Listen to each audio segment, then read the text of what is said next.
Today we're playing with how to defend body round kicks. And you can check them with your legs. There's a few different ways you can catch them. But the way I like to start people is with what's sometimes referred to as a Dutch block. It's basically the same way you block a punch to the body, but reinforced with the opposite hand. So it looks like this. If I throw a rear kick to her body, she just sets it right there. This one absorbs the punishment, but your arm can only take so many kicks. So this one is going to help it out. And actually, I'd like to see this a little bit higher up. If you just think the most damage is going to come from the bottom of my leg. Stay right there. It's going to come from right there as opposed to up here. If I was swinging a baseball bat, I'd want to hit with the end of the bat, not up by the handle. So she can help ease some of the impact in by catching a little bit higher up on my knee. And then rather than being in the line of force, if you imagine when I kick is going 20% power, 40, 60, 80, 100, and then it starts going 80, 60, 40, 20, okay, as far as the amount of power I can generate. So she either wants to move into that 80 or out to that 80. She doesn't want to stay right there. So when I kick, she just moves, boom. She can go either direction, although I tend to prefer to move with the kick. I think it eases it a little bit more. But if she gets it wrong, that's okay. She can move in. Go ahead and show it in now.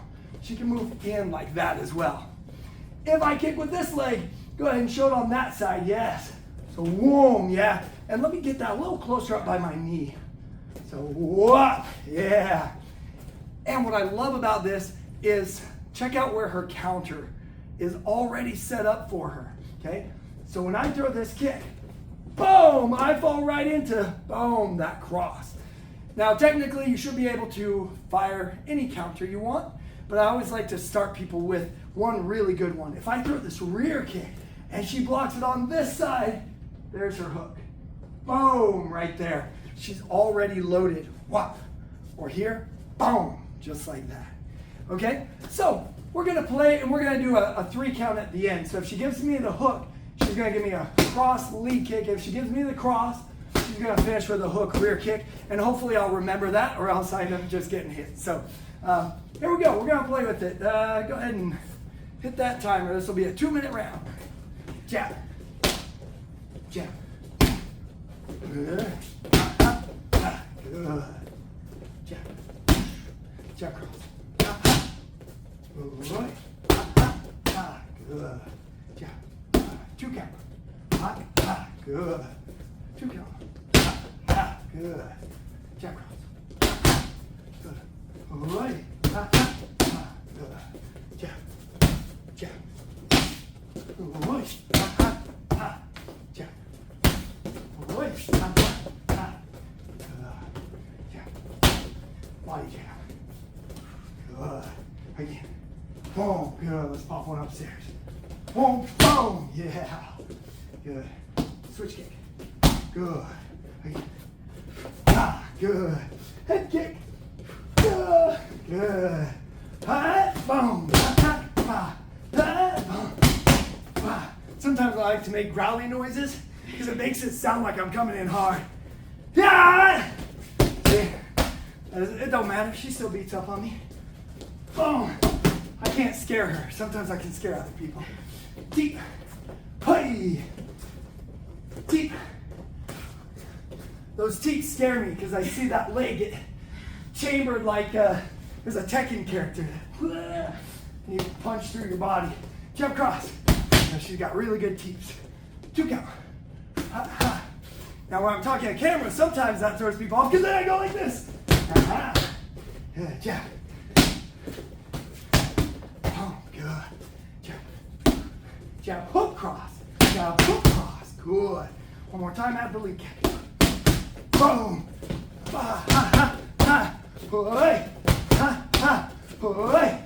Ha ha ha. Jab. Good. Body jab. Ha. Body jab cross. Ha. Boom. Ha ha ha. Ha. Oh. Ooh. Thank you for not killing my leg. All right, that's us. High five. Give me your thoughts as far as anything maybe that helps you with defending body kicks and maybe even a different defense. I think really tucking the elbow in helps me to feel protected, for sure. But as you saw in that drill, I tend to also move with the kick. That feels more natural for my feet, for my preference. And I also like how if I move with it, that gets me more in line with you versus offline. That's potentially opening up like the other side of my body for attack. And I can see where it'd be a little harder to throw your cross because you're throwing over there, whereas there, it's like what you say, boom! Straight down the line. Yeah, I love defense and counter drills just because we so often get stuck in offense and defense exclusively. And so building that muscle memory of, okay, I defended, and then moving straight into attack is always very helpful. Yeah, developing that habit of not, I had a coach call it admiring your work. When you, well, usually that applies if you're hitting somebody and then you stop when they're like rattled. But even like if you block something and then it's just like, all right, I'm done. It's like, no, that's the best time to fire off that counter. And, you know, a lot easier said than done, but, you know. Sure. I like also that you mentioned, because I didn't think to, but a lot of times when people block kicks, what they do is they flare that elbow out. Because they're wanting to, I think in my head, they're going, here comes the kick, I better jam it, I better throw this out, that opens you up. So I think of you do have some defenses that are your swords. If you think of when you're a kid, you have a sword, you hit swords with your friends, you grab a stick, right? So maybe not a sword, we don't do that, not medieval times, but we'll swing sticks with each other. You do have some defenses where you are kind of striking into the weapon that's coming at you. But when you're blocking, that is your shield. You put up your shield and you let the attack come to you. So you press it in tight. So yeah, good insight.